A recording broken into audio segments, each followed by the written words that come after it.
नमस्कार, आपका मेरे चैनल में स्वागत है। आज मैं आपको सोमवार की व्रत कथा सुनाने जा रही हूँ।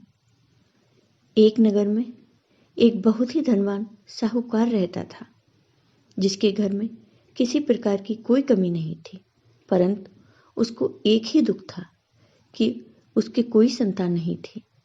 वह इसी चिंता में दिन रात लगा रहता था। वह पुत्र की कामना के लिए प्रत्येक सोमवार को शिव जी का व्रत और पूजन किया करता था तथा सायंकाल को शिव मंदिर में जाकर के शिव जी के सामने दीपक जलाया करता था।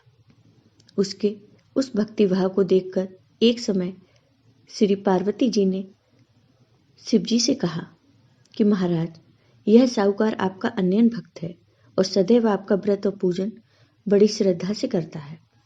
इसकी मनोकामना अवश्य पूरी करनी चाहिए। तब शिव जी ने कहा, हे पार्वती, यह संसार कर्म क्षेत्र है। जैसे किसान खेत में बीज बोता है वैसा ही फल काटता है, उसी तरह इस संसार में जो जैसा कर्म करता है वैसा ही फल भोगता है।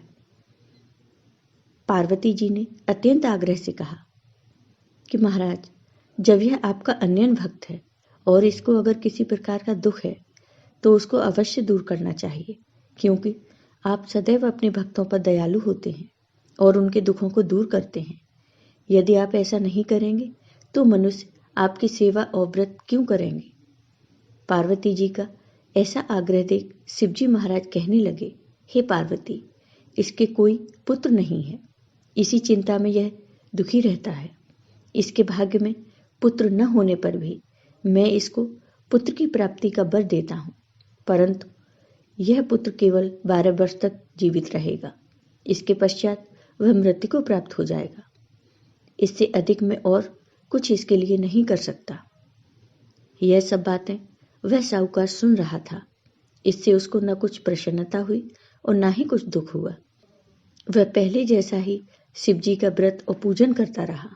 कुछ काल व्यतीत हो जाने पर साहूकार की स्त्री गर्भवती हुई और 10वें महीने में उसके गर्भ से अति सुंदर पुत्र की प्राप्ति हुई।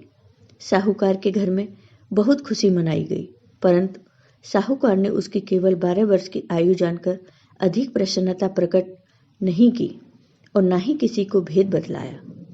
जब वह बालक 11 वर्ष का हो गया तो उस बालक की माता ने उसके पिता से विवाह आदि के लिए कहा, तो वह साहूकार कहने लगा, मैं अभी इसका विवाह नहीं करूंगा, अपने पुत्र को काशी जी पढ़ने के लिए भेजूंगा।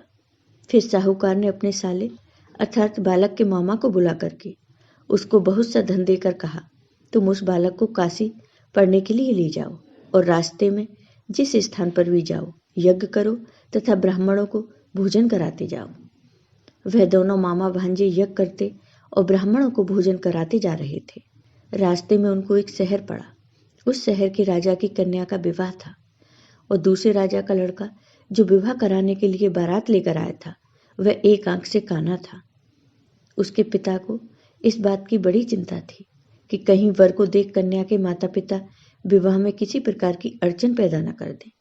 इस कारण जब उसने अति सुंदर सेठ के लड़के को देखा तो मन में विचार किया कि क्यों न दरवाजे के समय इस लड़के से वर का काम चलाया जाए। ऐसा विचार कर वर के पिता ने उस लड़के और मामा से बात की तो वे भी राजी हो गए। फिर उस लड़के को वर के कपड़े पहना तथा घोड़ी पर चढ़ा दरवाजे पर ले गए और सब कार्य प्रसन्नता से पूर्ण हो गया। फिर वर के पिता ने सोचा कि यदि विवाह कार्य भी इसी लड़के से करा दिया जाए तो क्या बुराई है। ऐसा विचार कर उस राजा ने लड़के और उसके मामा से कहा, यदि आप फेरों का और कन्यादान के काम को भी करा दें तो आपकी बड़ी कृपा होगी और मैं इसके बदले में आपको बहुत कुछ धन दूंगा। तो उन्होंने स्वीकार कर लिया और विवाह कार्य भी बहुत अच्छी तरह से संपन्न हो गया। परंतु जिस समय लड़का जाने लगा उसने राजकुमारी की चुनरी के पल्ले पर लिख दिया कि तेरा विवाह तो मेरे साथ हुआ है, परंतु जिस राजकुमार के साथ तुमको भेजेंगे वह एक आंख से काना है और मैं काशी जी पढ़ने के लिए जा रहा हूँ। लड़के के जाने के पश्चात उस राजकुमारी ने जब अपनी चुनरी पर ऐसा लिखा हुआ पाया तो उसने राजकुमार के साथ जाने से मना कर दिया और कहा कि यह मेरा पति नहीं है, मेरा विवाह इसके साथ नहीं हुआ है, वह तो काशी जी पढ़ने गए हैं। राजकुमारी के माता पिता ने अपनी कन्या को विदा नहीं किया और बारात वापस चली गई। उधर सेठ का लड़का और उसके मामा काशी पहुंच गए। वहां जाकर उन्होंने यज्ञ करना और लड़के ने पढ़ना शुरू कर दिया।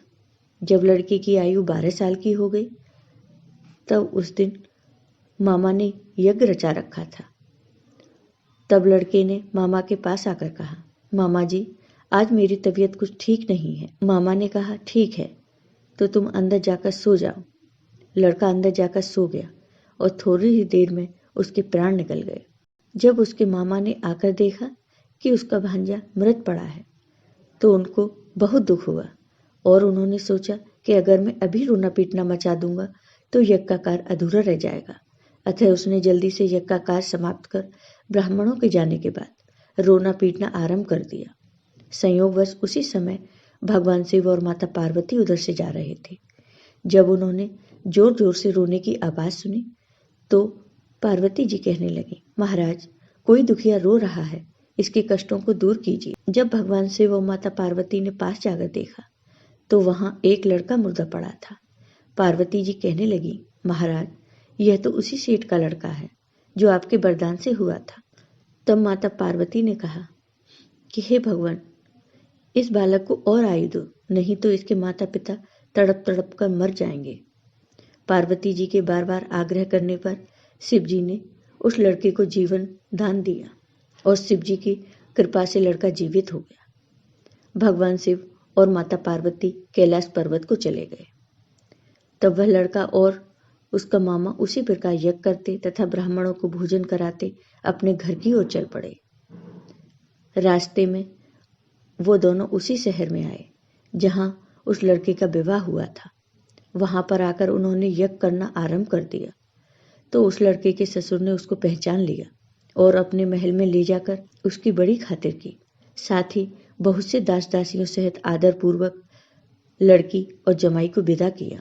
जब वह अपने शहर के निकट आए तो मामा ने कहा कि मैं पहले तुम्हारे घर जाकर खबर कर आता हूँ। जब उस लड़के का मामा घर पहुंचा तो लड़के के माता पिता घर की छत पर बैठे थे और उन्होंने यह प्रण कर रखा था कि यदि हमारा पुत्र सकुशल घर लौट आया तो हम राजी खुशी नीचे उतर आएंगे, अन्यथा हम छत से गिरकर अपने प्राण त्याग देंगे। इतने में उस लड़के के मामा ने आकर यह समाचार दिया कि आपका पुत्र आ गया है, तो उनको विश्वास नहीं हुआ। तब उसके मामा ने शपथ पूर्वक कहा कि आपका पुत्र अपनी पत्नी के साथ बहुत सारा धन लेकर आया है। तो सेठ ने आनंद के साथ उसका स्वागत किया और बड़ी प्रसन्नता के साथ सब लोग रहने लगे। इसी प्रकार से जो कोई भी सोमवार के व्रत को धारण करता है अथवा इस कथा को पढ़ता या सुनता है, उसकी समस्त मनोकामनाएं पूर्ण होती हैं। ओम नमः शिवाय। आपको ये वीडियो पसंद आया हो तो लाइक कीजिए, शेयर कीजिए और मेरे चैनल को सब्सक्राइब कीजिए। साथ ही बेल आइकॉन पर क्लिक जरूर कीजिए जिससे हमारे वीडियो के नोटिफिकेशन आपको मिलते रहें। धन्यवाद।